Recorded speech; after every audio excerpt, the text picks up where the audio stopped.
बेटा इस क्वेश्चन को सॉल्व करते समय तुम्हारा ये भ्रम टूटने वाला है कि तुम किसी ऑब्जेक्ट के वेट के बारे में सब कुछ जानते हो।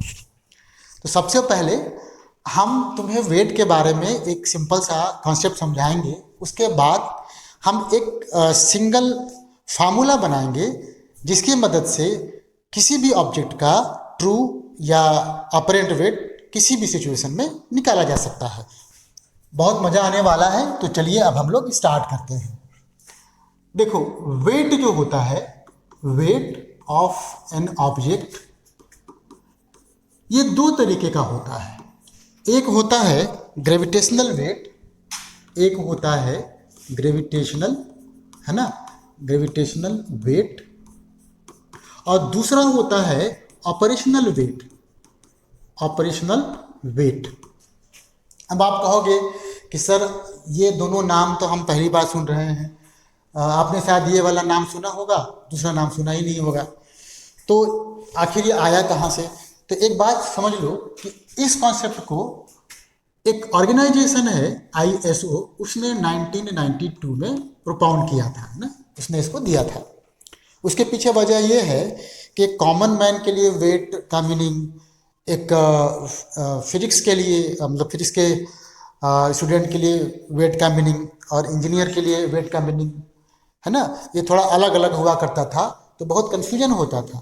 तो उस सारे कन्फ्यूजन से बचने के लिए इस ऑर्गेनाइजेशन ने ये काम कर दिया। तो देखिए, सबसे पहले हम लोग समझेंगे कि होता क्या है ये दोनों।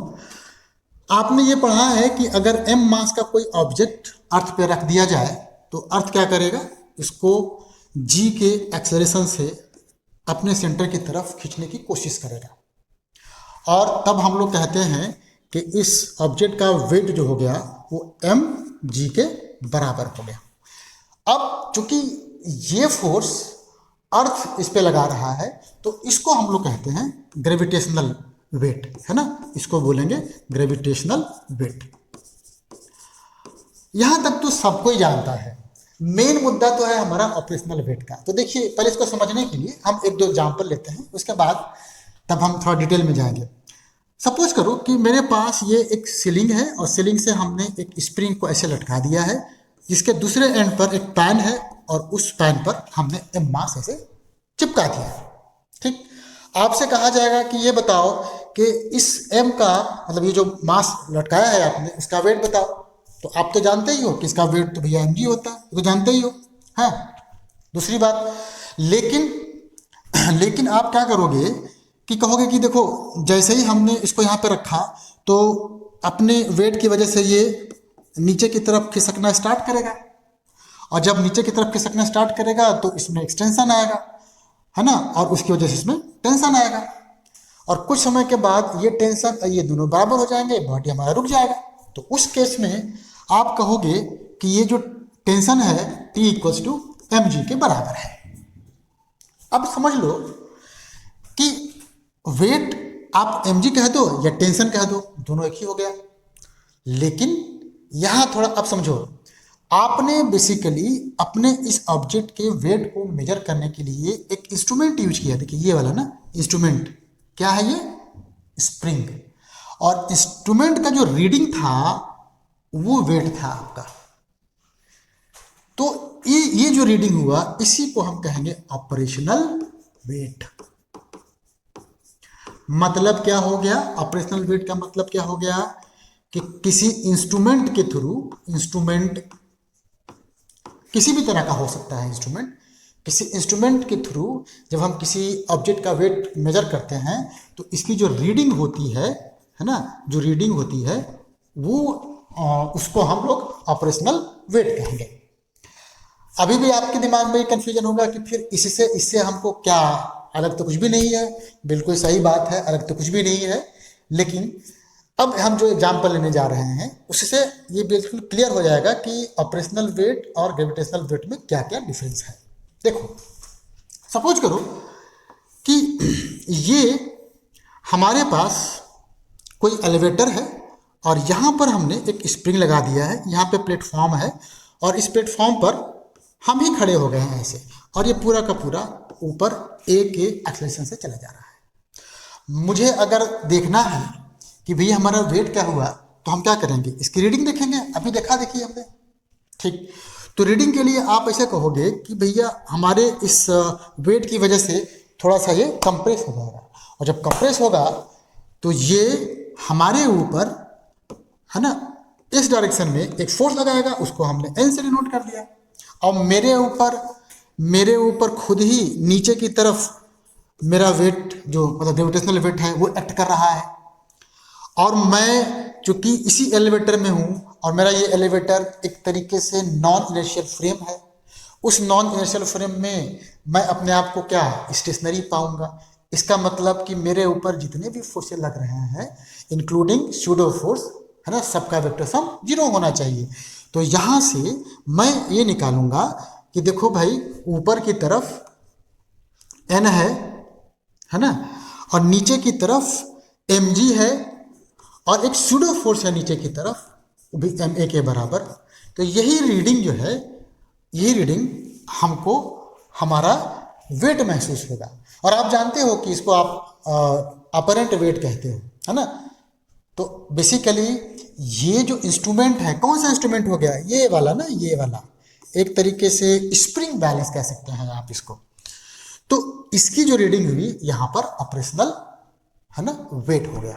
अब सोचो कि जैसे ही मेरा फ्रेम चेंज हुआ, इस केस में देखो, इस केस में देखो हम कहाँ से मेजर कर रहे थे, ग्राउंड से। मेरा फ्रेम कैसा था, इनर्शियल। तो उस केस में ग्रेविटेशनल जो वेट था और ऑपरेशनल वेट था, दोनों एक ही थे, कुछ भी डिफरेंस नहीं था। लेकिन यहाँ पे देखो, यहाँ पे देखो, यहाँ पे तो हम जानते हैं कि ये वाला हमारा ग्रेविटेशनल वेट होता है, और ऑपरेशनल वेट देखो यहाँ आ गया। तो दोनों डिफरेंट हो गए। तो जब हमारा फ्रेम नॉन इनर्शियल होगा, तो हमारा जो ऑब्जेक्ट है उसका वेट डिफरेंट होगा, क्योंकि उस पर दो तरह के वेट एक्ट करेंगे, एक ऑपरेशनल और एक ग्रेविटेशनल। ठीक है। अब आप कहोगे कि इन सब चीज़ों से हम लोग कैसे डील करें, तो उसके लिए हम एक बहुत ही सिंपल सा यहाँ पे कॉन्सेप्ट बनाने वाले हैं। तो ध्यान से समझो इसको, और उससे पहले एक फंडा जानो, उसको बोलते हैं प्रिंसिपल ऑफ इक्विवेलेंस। अगर किसी ने ईरोडॉक की लिखी हुई किताब पढ़ी होगी, प्रॉब्लम वाली नहीं, इनका जो मैकेनिकल सब मैकेनिक्स वगैरह पे कुछ बुक है, तो आप इसको जानते होंगे। इसमें देखिए क्या कहा गया है। इसमें यह है कि सपोज करो ये मेरा एक नॉन इनर्शियल फ्रेम है ना, नॉन इनर्शियल फ्रेम है। भाई नॉन इनर्शियल फ्रेम है तो किसी न किसी एक्सेलरेशन से जा रहा होगा। चलो मान लो एक्सेलरेशन ये है, चला जा रहा है, बहुत अच्छी बात है। अब हम क्या करते हैं कि हम इसमें बैठ गए, ये क्या है, ऑब्जर्वर। और मान लो कि ऑब्जर्वर के पास ज़्यादा दिमाग नहीं है, केवल वो फील कर सकता है ना, केवल वो फील कर सकता है, आंखें मतलब बंद किए हुए हैं, ऐसे कह सकते हो। तो ये बताओ, ऑब्जर्वर ये फील करेगा कि कोई भी ऑब्जेक्ट अगर यहाँ पे है इस फ्रेम में, तो इसमें इस डायरेक्शन में एक फोर्स लगेगा, है ना, जिसको कि हम लोग अभी तक सूडो फोर्स कहते आए हैं। अब जितने भी यहाँ पे इस के अंदर स्पेस के पॉइंट्स हैं, हर एक पॉइंट पर ये देखो इतना एक्सेलरेशन इंट्रोड्यूस हो गया, किस डायरेक्शन में, opposite to acceleration of our frame. तो मैं ऐसे कह सकता हूं कि बेसिकली ये जो फ्रेम है वो एक तरीके का हाइपोथेटिकल ग्रेविटेशनल फील्ड प्रोड्यूस करता है, जिसके हर एक पॉइंट पर एक्सेलरेशन ड्यू टू ग्रेविटी के इक्विवेलेंट एक एक्सेलरेशन ए प्रोड्यूस हो जा रहा है। मतलब मैं ये फ्रेम को हटा दूं और मैं कहूं कि नहीं भाई, ये देखो जितने भी पॉइंट्स हैं ना, हर एक पॉइंट पर इस डायरेक्शन में एक एक्सेलरेशन आप प्रोड्यूस करा दो, है ना। तो क्या बन गया, ये फील्ड के डेफिनेशन से एक तरीके से हाइपोथेटिकल ग्रेविटेशनल फील्ड बन गया। बहुत बढ़िया। अब हमको लगता है कि जो लोग थोड़े स्मार्ट हैं वो इस बात को समझ रहे हैं कि अब हम क्या करने जा रहे हैं। देखिए अब हम क्या करने जा रहे हैं। अब सोचिए, वेट के लिए, वेट ऑफ एन ऑब्जेक्ट, एक फार्मूला बना दिया मैंने, वेट इक्वल्स टू mg, मतलब ग्रेविटेशनल जो है वेट, प्लस वो जो मेरा नॉन इनर्शियल फ्रेम था उसकी वजह से जो हाइपोथेटिकल ग्रेविटेशनल फील्ड प्रोड्यूस हुआ था, है ना, उसकी वजह से वेट, तो वो तो इतने के बराबर होता है कि नहीं। ये क्या है, ये है एक्सेलरेशन, किसका, ऑफ रेफरेंस फ्रेम। तो देखो बेटा, इससे जो है सारा का सारा प्रॉब्लम तुम्हारा सॉल्व हो जाएगा। अब जरा इसमें देखो, इसमें थोड़ा सा 2-3 बातें और याद रखनी है।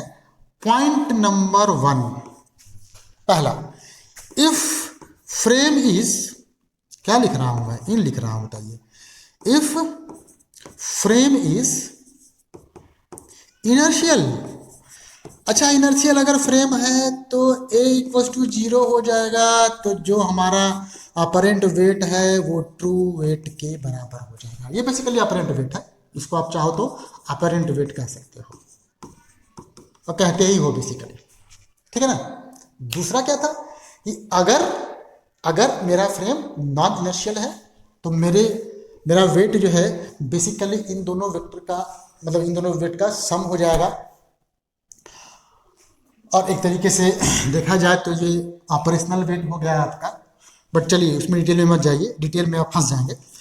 तो अब क्या है, if frame is non inertial, तो मेरे पास आएगा apparent weight W equals to mg plus m minus a। अच्छा, एक चीज और नोट करना कि हमको ना इसमें डायरेक्शन से ज्यादा कोई मतलब नहीं होता है। क्वेश्चन जब पूछेगा तो मैग्नीट्यूड की ही बात करेगा, तो आप मैग्नीट्यूड ही निकालना, और इसमें भी देखो मैग्नीट्यूड ही निकाला गया है। तो ये फार्मूला अगर तुमको तैयार रहा तो तुम हर तरीके का क्वेश्चन एक लाइन में कर लोगे। चलो अब हम लोग आते हैं अपने क्वेश्चन पर। हमारा क्वेश्चन कहता है, an aircraft loops the loop of radius r equals to 500 metre with constant velocity v is equal to 360 kilometre per hour. अरे भाई, वेलोसिटी बहुत बेकार दिया हुआ है, 360 किलोमीटर पर आवर है, तो 5/18 से मल्टीप्लाई करके हमने 100 मीटर पर सेकेंड ऐसे कर दिया। कांस्टेंट है। Find the weight of flyer. हाँ जी, वेट निकालना है, किसका, फ्लायर। फ्लायर कौन, पायलट हो, पायलट, ड्राइवर कह दो, ड्राइवर साहब, है ना। और इस ड्राइवर का वेट कितना है, 70 kg। कहाँ कहाँ इसका वेट निकालना है, lower upper middle points of the loop. तो सबसे पहले तो हम बनाए ऐसे लूप, सबसे पहले बनाए लूप। ये लोअर पॉइंट है A, ये अपर पॉइंट है B, ये मिडिल पॉइंट है C। हमको यहाँ पर निकालना है वेट। तो एक बात बताओ, ड्राइवर को ऐसे बिठा दो भाई, ऐसे बिठा दिया जाए। अब ये इसी फ्रेम में हम भी हो गए, ठीक, या हमारा ड्राइवर ही ऑब्जर्वर है, तो फ्रेम कैसा हो गया, रोटेटिंग फ्रेम हो गया, है ना, ठीक। अब अगर इसका मास m है तो इसका जो वेट होना चाहिए, अपरेंट वेट, वो हो जाना चाहिए mg और m माइनस a का सम। और इसके बाद आप जानते ही हैं कि हमको सिर्फ मैग्नीट्यूड निकालना है। डायरेक्शन की जब बात होगी तो आप इससे देखेंगे ना, मतलब पिक्चर से देखेंगे। चलिए आप ये बताओ कि जब आपका फ्रेम कैसा है, फ्रेम कैसा है, फ्रेम इज रोटेटिंग, ठीक, कितने के एंगुलर वेलोसिटी से, विथ एंगुलर वेलोसिटी मान लो ओमेगा, और वो इस तरीके से है कि v is equal to r omega लिखा जा सके, है ना, केवल समझने के लिए है। तो मेरा फ्रेम का मतलब कोऑर्डिनेट सिस्टम का जो ओरिजिन है यहाँ पर है, और हम यहीं पे खड़े हैं और ऐसे इधर की तरफ ऐसे घूम रहे हैं ना, ऐसे घूम रहा है, जैसे कि हमारा ये घूम रहा है। तो इस पर एक सेंट्रीफ्यूगल फोर्स किधर लगेगा, इधर की तरफ ही लगेगा। कितना लगेगा, mv स्क्वायर बाई आर के बराबर लगेगा। mg किधर है, mg भी इधर ही है, तो नेट वेट कितना हो गया, mg plus mv square by r. अब आप कहोगे सर ये सब हम क्यों करेंगे, हमारे पास तो एक और तरीका है कि अपने इस ड्राइवर साहब पर जितने भी फोर्स लग रहे हैं दिखा दें, ठीक है, दिखा दीजिए। तो एक लगेगा इधर नॉर्मल, एक लगेगा इधर mg, और ये चूंकि v के वेलोसिटी से चला जा रहा है तो नेट फोर्स टूवर्ड्स सेंटर ये m v square by r के बराबर हो जाएगा। तो n equal to m g plus m v square by r हो जाएगा। बिल्कुल सही कहा आपने, ये आपका ऑपरेशनल वेट है, निकाल लिया आपने, कोई दिक्कत नहीं, हमसे भी निकल गया है। हमने लेकिन इसको इसलिए बताया है कि जब यहाँ पर आएंगे तो बहुत बुरी तरीके से फंसेंगे आप। देखिए कैसे, ठीक है। तो ये निकल गया हमारा पहली बात, कहाँ पर, लोअर एंड पर। अब हम निकालते हैं अपर एंड पर। चलो अपर एंड पे निकालते हैं। अपर एंड पर यहाँ पर मास कितना था, m, ठीक है। तुम्हारे हिसाब से निकालते हैं।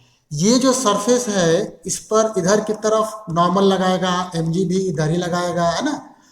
और चूंकि ये इधर v की स्पीड से जा रहा है, रेडियस r है, तो n plus m g equals to m v square by r निकल गया। n इज इक्वल टू यहाँ पर m v square by r minus m g के बराबर हो गया। तो ये निकल जाएगा।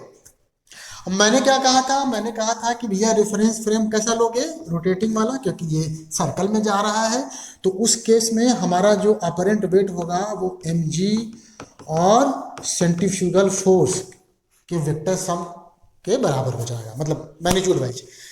तो mg नीचे की तरफ है, सेंट्रीफ्यूगल फोर्स उधर की तरफ होगा, इधर की तरफ होगा, m v square by r, क्योंकि अभी हमने फ्रेम चुन ही लिया है। तो खुद सोचिए कि अगर mg ज्यादा हो जाएगा तो ये तो भैया नीचे गिर जाएगा, मतलब ये कांटेक्ट में है ना, ड्राइवर है, कोई बैठा हुआ है। तो m v square by r की वैल्यू इससे ज्यादा है, तो मैं क्या लिखूंगा, मैं लिखूंगा m is equal to m v square by r minus m g. Vector sum कर दिया मैंने। अब जो मैं कह रहा था कि जैसे ही आप यहां पहुंचेंगे वहां आपकी गलती होना बिल्कुल लाजमी है, अगर आप अपने ट्रेडिशनल मेथड को यूज करते हैं तब। वो देखिए कैसे, मैं कहूं कि सेंट्रीफ्यूगल फोर्स यहां पे लग रहा है m v square by r के बराबर, और बेसिकली वो है क्या, वो जिस सीट पे बैठा है वो इसको इधर की तरफ नॉर्मल फोर्स प्रोवाइड करेगा, और उसी की वजह से, है ना, ये सेंट्रीपिटल फोर्स बन जाएगा। ये उसी को हमने ऐसे लिख दिया है। और एक तो हमेशा mg ही रहेगा ना।